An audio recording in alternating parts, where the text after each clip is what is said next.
E-gobernutik e-gobernantzara jardunaldietan, teknologia administrazioaren kudeaketa eta herritarren partaidetza arteko erlazioa izan dira aztergai. Gipuzkoako Foru Aldundiak azken hilabeteetan egindako lanaren inguruko konklusioak aurkeztu ditu. Izan ere, egindako ebaluazioaren ondorioz, Foru Aldundiaren plataforma digitala izango denaren proiektua garatuko delako.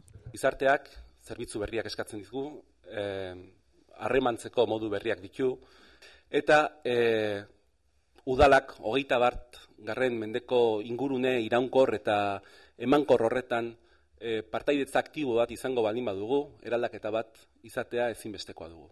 Ezin dugu 19. mendeko estrukturekin 21. mendeko gizarteak eskatzen digun erronkei aurre egin, eraldaketa hori egiten ez baldin badugu.